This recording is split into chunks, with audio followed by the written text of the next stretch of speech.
All right. Hello, everyone. Um, a little background on myself before we begin. I'm a third-year college student for digital arts and computer animation. I've taken courses in modeling, rigging, texturing, animation, and game development. I've also taken courses that taught me the game development pipeline and has become the industry standard for a very long time now. For context, a game development pipeline refers to a series of steps taken by game developers to ensure the efficient development of a game within their given time frame of however long that game has to be made. Over the course of this video, I'm going to dive into the video from Shane Isaac, the founder of Earth 2, on why his game has no actual 3D gameplay yet, and try to explain how game development is done in the modern day. Hey guys, how you going? Hope you're all doing well. A common question that comes up is that why isn't there any 3D gameplay on Earth 2 yet, and when game? So a lot of people are curious about this, and I thought I'd just like to share some thoughts with you on why there isn't any 3D gameplay as yet, and also a little bit of background and history on how we got to this stage. I'll try to make this brief. Now, there's no 3D gameplay yet on Earth 2 because Earth 2 is a little bit different from your average game. We set out to create a very accurate one-to-one replication of the actual planet Earth. Okay. So here he says that we aim to create a one-to-one replication of the planet Earth. This is a pretty impressive claim, to say the least. The Earth itself has a total surface area of about 197 million square miles. To put that into perspective, Daggerfall, which is one of the gaming's most expansive worlds, only has a surface area of around 62,000 square miles. And even Breath of the Wild, which he will bring up later in this video, only has about 22 square miles of surface area. And yet, despite its relatively small size, it too feels relatively massive. So his goal is to make a virtual world that has a space equal to 3,177 times the size of Daggerfall. Which is very difficult to achieve in itself, especially if you're going to have it load and perform in a performant way where it's going to stream places of the Earth very quickly to the player. So here he's not wrong. For a project of this scale and ambition that he's wanting, doing something of such massive scale and using graphics that he wants and claims are the aim is something that would be very difficult to achieve in real time, even with today's technology. For us, this was really the first goal. This was the first thing that we needed to achieve before we could even look at 3D gameplay. Okay, so here I need to talk about the actual 3D game development pipeline, because he says that their first goal is to get their world itself and the graphic itself done before they do anything else. There's an issue with this, however. There's a lot of issues with this. So, as you can see here, this is the 3D game pipeline right here. The very first thing you'll notice in the stage of development for making game is planning. Making sure they actually know who their audience is going to be, what their budget is going to be, what platform it's going to be on, and even the exact kind of game they're going to be building. This is all done before they even begin pre-production of the actual game. Now, when pre-production is begun, there are no assets currently being built. This is not where assets are built. This is not stage. Additionally, there's no actual technical work being done. No code being written, no maps being drawn, nothing like that. All this being done during pre-production is the storyboarding, so development of certain scenes or environments that might be or drawn. These are things that are drawn. These are also known as concept art. The storytelling that is going to be done is also done in the pre-production. So they develop the story during pre-production. After, in addition to all of this, during it, they also get the technological capabilities that are going to be required for the actual game. However, despite that they're using Earth, quote unquote, as the assets for the game world, they still have to create the concept art for the environments in the actual game, as well as all of the items that they're going to be putting into the game. Because even if they can get the map of Earth to fit inside of it, they still have to make the assets, which are not done during pre-production. During the early prototyping of the game, that is also done here in the pre-production. So getting rough assets used, like blocky textures and the like, and overall general assets that aren't going to actually be in the final game. Additionally, the last thing that's done here is the scheduling of milestones, which mark major events in the actual development of the game. It isn't until all of this is figured out that any assets are even begun to be made for the game. At the production stage of the game, that's when you begin working on all of the assets. The models, the rigs, the audios, the visuals, the graphics, the textures, the animations, everything is done during the production stage of the actual game, which is where his game, allegedly, is at. Almost all gameplay starts as nothing more than blocks. And you can see this even in early video game footage of Overwatch. This, right here, is footage from November 5th of 2017 of Overwatch. Again, it was a proprietary engine made from scratch. This is Tracer. This is made... This footage right here is all from October 2013. This, which is even earlier, is from 2013, of September. Now, Overwatch began production in the summer of 2013. Summer lasts 3 months. So even being generous and assuming that they started at the very earliest part of summer, that means that they had any amount of gameplay, any at all, less than 3 months into development.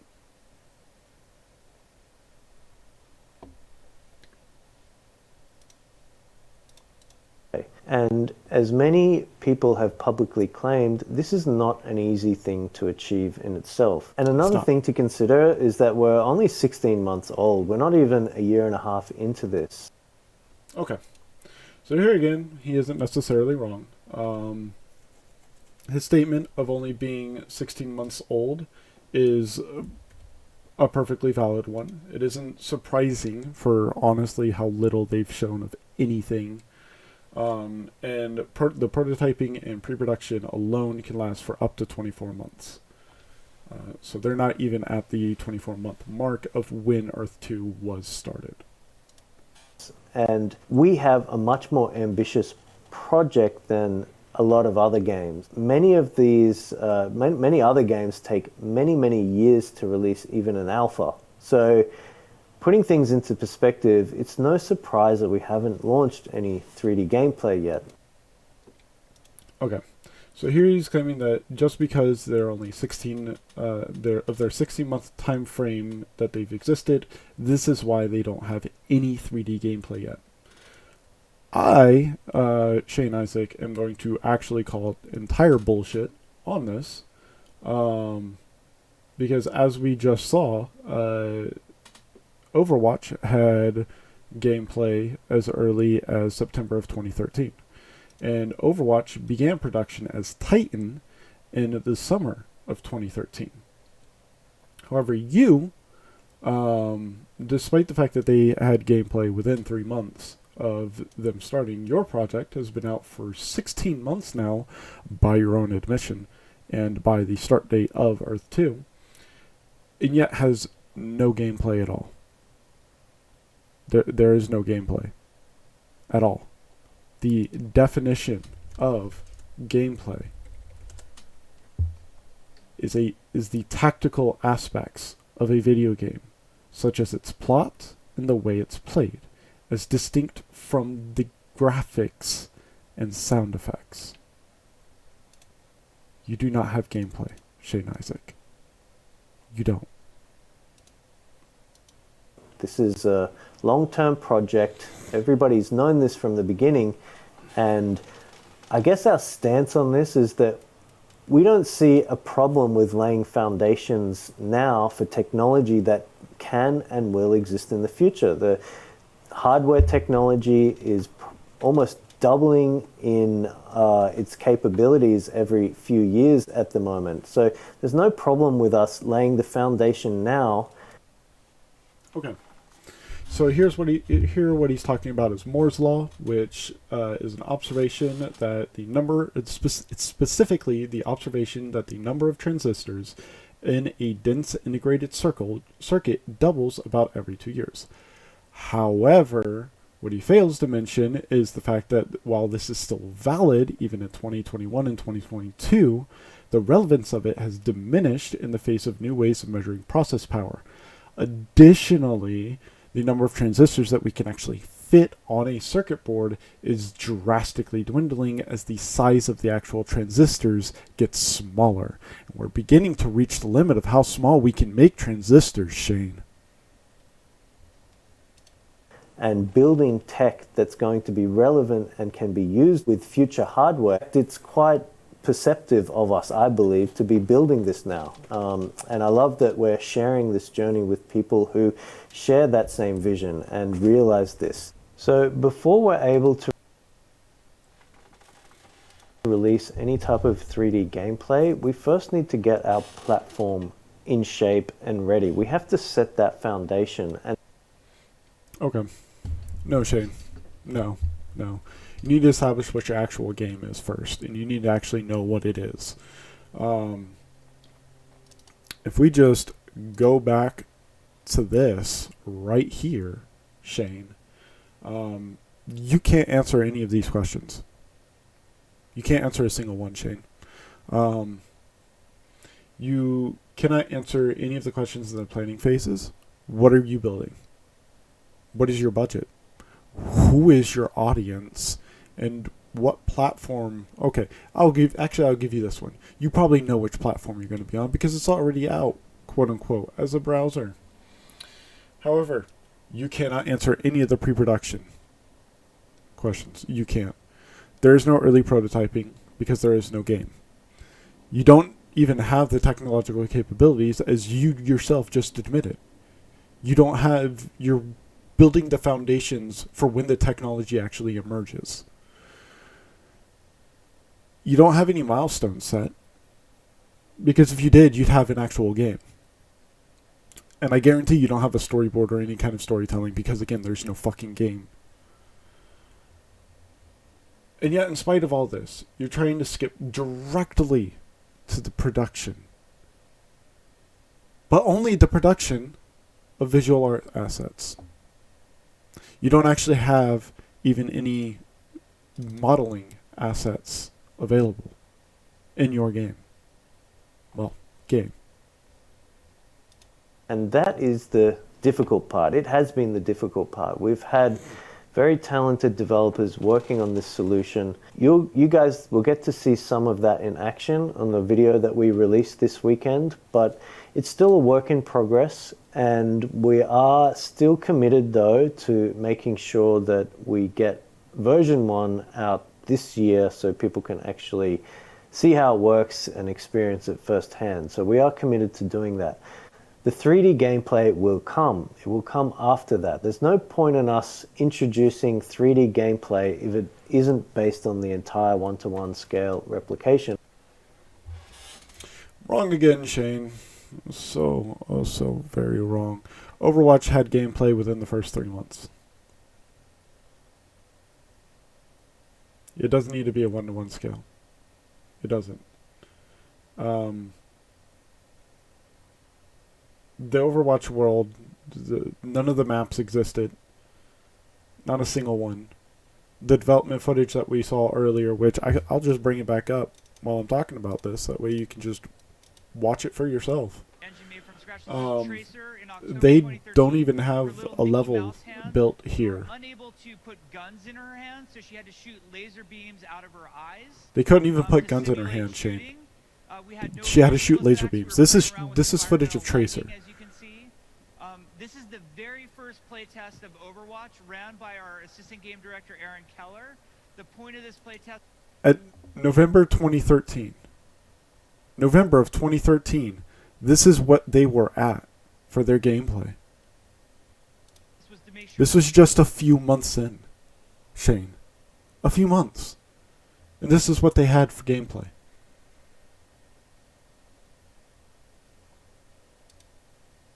By the way, Shane, this gameplay that you're seeing right here was done in an engine they made from scratch.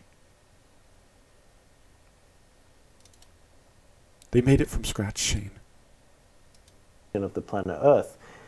If we did that, it's kind of like a catch-22. We'll get called out by the people who critique the project, saying that it's not a 1-to-1 scale representation of the planet Earth. So relevant of what... Oh, once again, you're wrong, Shane. You put yourself in the hole, not the critics.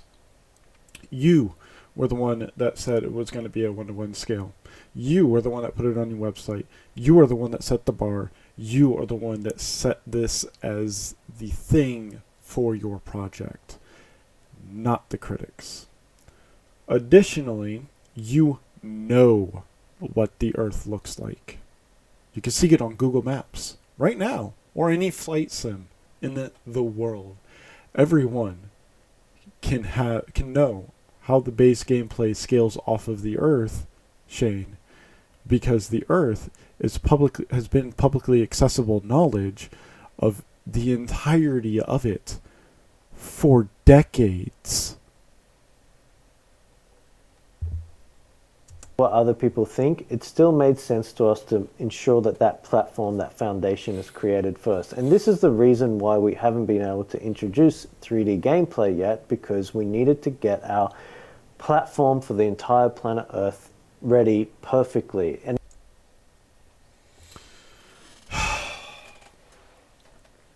as any artist, 3D or not, involved in games or not, will tell you, you can't get perfection. It's literally impossible. Every single instructor I've had, who, by the way, Shane, has been in this business longer than you, has told me this. Every single one. Every single artist, many of whom have been doing art for longer than you've been alive, Shane, has told me, you cannot get perfection. At some point, Shane, you must call it quits. You can't go for perfection, because going for perfection means your project will never be done, and it will never release. And that, Shane, is a scam.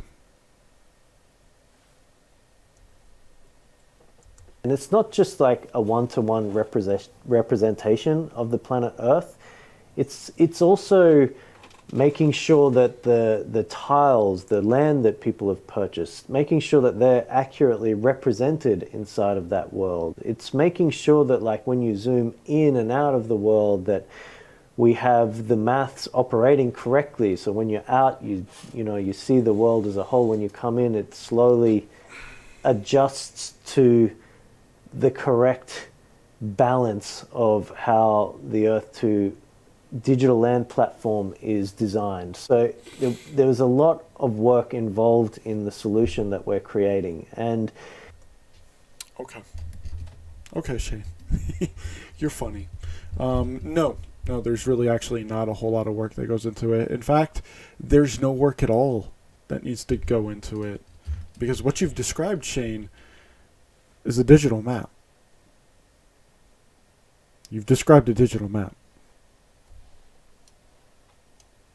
What you've described, Shane, is this right here. This.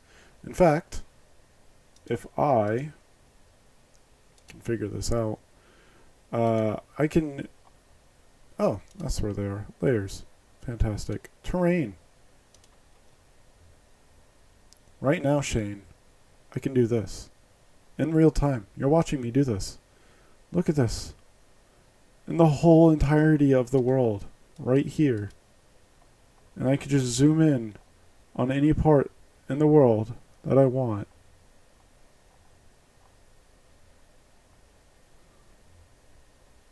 I can just do this for anywhere in the world, Shane. Anywhere at all. I can select Italy. And then... Oh. Is this a city? It is. It's a city over in Italy. But I'm in America. Oh, and look. Houses. And cars. All in a 3D landscape. Oh. And look here, Shane. In real time.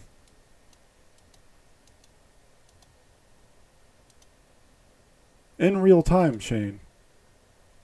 What you have described is an open source digital map. Google Maps is open source. You can download their source code right now for free.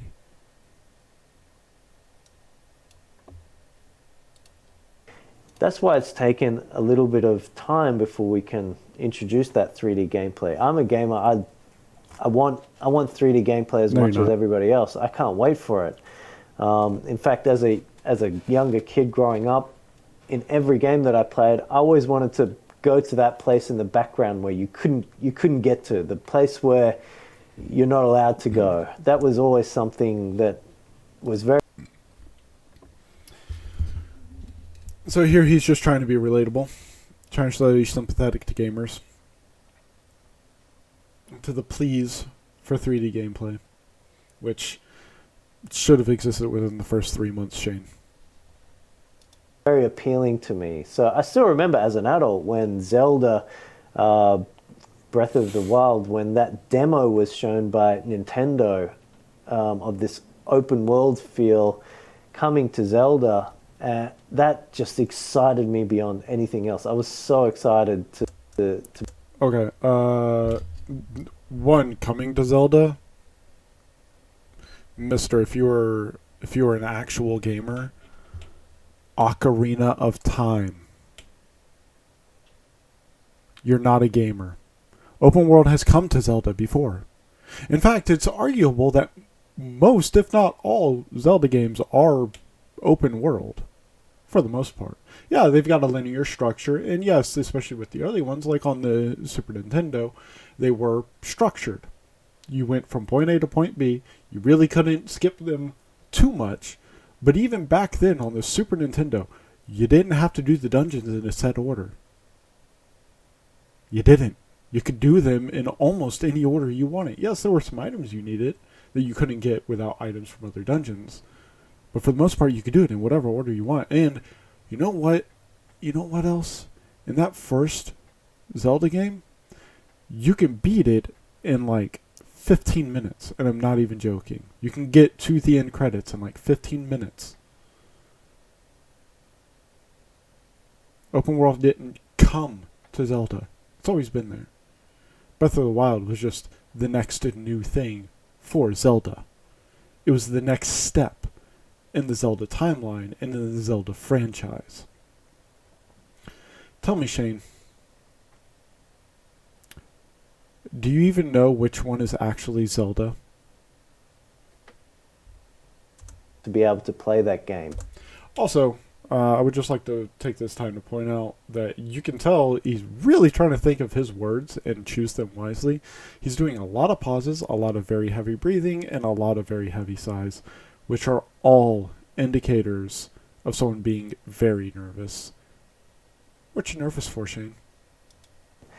So, Earth 2, I guess for me, that was one of the big driving forces. This open world, same size as the planet Earth, where you can go, you can do things, you can just keep traveling and find new areas. Like, We can already do this, Shane. Aerofly FS, $20. GeoFS, free, or you can pay a $12 annual fee for a premium version. Also, it's browser-based. Flight Gear, free. Fly Inside, $35. Infinite Flight, $5. Microsoft Flight Simulator 10, $25. Take on Helicopters, $20. The list goes on and on and on and on. We can already do everything that your thing already does better for cheaper. What is your gameplay? Because, by the way, all of those, when you fly around, you're in an actual, proper plane, or jet, or helicopter. You're in a proper vehicle, and it makes noises, and has a design, and animations, and content. if you play Terraria, you can load different size worlds. You can mine, and you can build, and you can find things. You can load new worlds. You can mine and build and find new things and new loots. But you always want to create find loot. The next But you world. always want to create that next world and see. Yeah. Shane, you know what? You can also do this in Minecraft, and The Long Dark, and Ark Survival Evolved, and Don't Starve, Valheim, This War of Mine, Rust, Subnautica.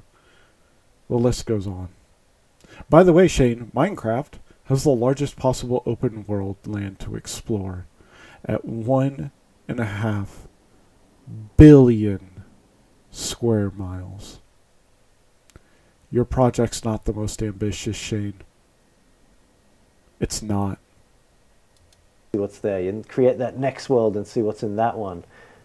With Earth 2, it's just going to be this massive open world, and people will really start to understand how big that world is, I think, once they are able to dive in and just experience it firsthand. So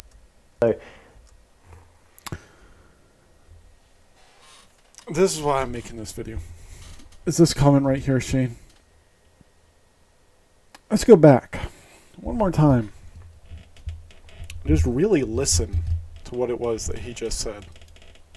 create that next world and see what's in that one. Just really listen. Pay attention. With Earth 2, it's just going to be this massive open world, and people will really start to understand how big that world is, I think, once they are able to dive in and just experience it firsthand. So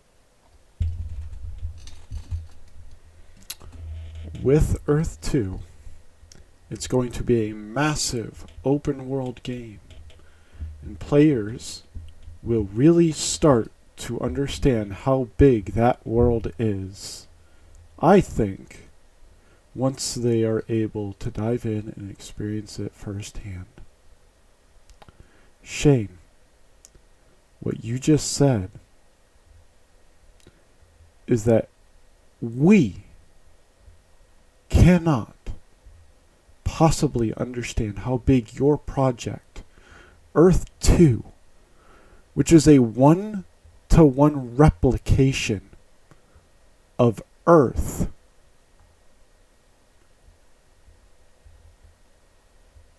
that we cannot possibly understand how big your project could be until we get into and play your 1-to-1 replica of Earth. Do you really believe those words, Shane? Did you really say those words? Do you really think we're that fucking stupid? That your intended audience, that your targeted audience, is so insanely dumb and geographically stupid that we cannot possibly fathom the enormity that is the planet that we fucking live on. We live on the Earth, Shane. We know how big it is. We understand its scale. You are just doing a one-to-one replica. You're not doing anything special. You've said it yourself. I can't wait for that to come this year, just so people actually gauge how big this thing is and how amazing it's going to be. But again, 3D gameplay, we couldn't release anything until we actually have the foundation and the platform right. Stumbling over his words. 6 minutes into his own video. Those supposed to just be some candid thoughts. He's stumbling over his words. Your foundation was done long ago, Shane. It's not an excuse you can use anymore. You don't understand the 3D game development pipeline. You have no concept of what you're even creating. You have no actual answers for any of the questions. And all you've done in this video is explain how you are so incompetent that you've hired all these talented developers, and yet you can't even direct them to making an actual game. What you have in Earth 2 is a scam, in a simulated world devoid of literally any signs of life in any possible way. And having said that, like when we launched Earth 2, we had an opportunity where we could just, shut things down and say, okay, 1-2 years later, you guys will see the next thing. You'll see the next parts, or you'll be able to experience this gameplay in 3D That would have been from better. the beginning. But I didn't want to do that. I wanted to have the people who, believed in the project, who supported us, the people who got in early. I wanted to start releasing small parts of the gameplay that are going to then be relevant in the 3D world at a later stage. So the people. So what he's saying is he wants to make a beta. He wants to make a beta. That's what he wants to do. He wants to make a beta. But this implies that your game actually has something that would entice the gamers to play your game, Shane Isaac. You don't have anything. In fact, here, in Lifetime, we're going to look this up. We're going to look up beta gameplay. That's it. Just gonna look up some beta gameplay of, I don't know. You said, you know what? Beta open world gameplay, because you're making an open world game. And in fact, here, you said it was gonna have Red Dead Redemption level graphics, right? Well, here's beta gameplay.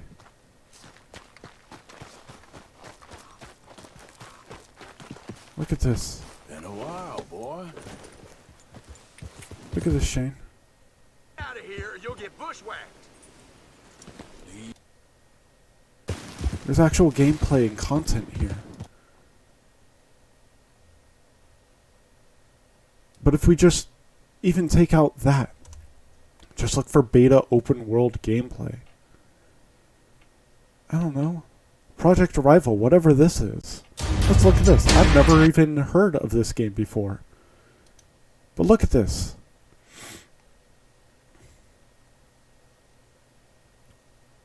This is a beta. This is what you want to release. It's something like akin to this. Something of a beta. But betas have gameplay. Let's look at how long this open world survival game has been in development. When did this start development? Let's look it up, Shane, together. Let's see. Arrival is expected to begin operations in the second quarter of 2021. This game came out after yours. It started development after yours. In fact, the quarter of 2021. The quarter 4 of 2021. This started almost a year after you began. And yet, this is where it's at. This right here, video was uploaded in January of this year. It's just a couple months into their development, Shane Isaac. People who are involved early, they do get these benefits for playing. And yes, it's web. Yes, it's 2D. But, you know, Jules, Essence, all of these things, the resources that are coming soon, all of these things are going to be very relevant in the 3D world when Relevant when the 3D world comes. That's what he's about to say. it comes. Nobody's going to play your game, Shane. And it's not going to be bought either. Or actually, I should say project, because it's not a game. There's nothing to actually do. You don't understand the pipeline, and you've now made it obvious that you don't understand gamers. Real gamers. Actual gamers. Gamers that know what they want and are actually know what they're talking about. This video is a travesty. And the players who are logging Really in shouldn't and have. capturing these things and playing the game in 2D as it stands, you know, you guys are heroes. This is leading up to something big in the 3D world. So I wanted to provide that to the players. I wanted to provide that instead of providing nothing. I wanted to provide something that's leading up to this 3D world. And yeah, I just thought I'd share some of my thoughts here. He wants to provide something to the gaming world, and yet has thus far provided nothing. In his attempt to provide something, you have provided nothing. One might say it's a self-fulfilling prophecy. Here, I thought my screen went. I thought I'd just share some of my. I just thought I'd share some of my thoughts here for those who would like to listen and just understand why we haven't launched any 3D gameplay, because essentially the gameplay that we have coming in 3D, it needs the whole one-to-one replication of the planet Earth to be able to work. And if we didn't do No, you're wrong, Shane. You are wrong. You are an idiot, and you don't understand how to develop a game. You don't. There's no game, not a single one, whose gameplay requires the entire world to be built before it can even begin production. Because 3D assets are made during this time. The animations for them, all the weight painting, which you probably don't even know what that means, all the rigging, everything is done during production. All you've done is develop art assets. That's all you've done. Before pre-production even begins, you know what your gameplay loop is going to be. You know what the core mechanics are going to be, and you know what the gameplay in general is going to be. You know what genre you're going for. You know who your target demographic is. You know exactly how to market your game. And you do so in that manner. And in fact, marketing for it typically doesn't actually begin when it's in beta. In fact, it doesn't begin... Well, it begins before beta, really. But you're not a beta. You're not an alpha. You're not even pre-production. All you have is a bunch of fancy art assets. And nothing more, Shane.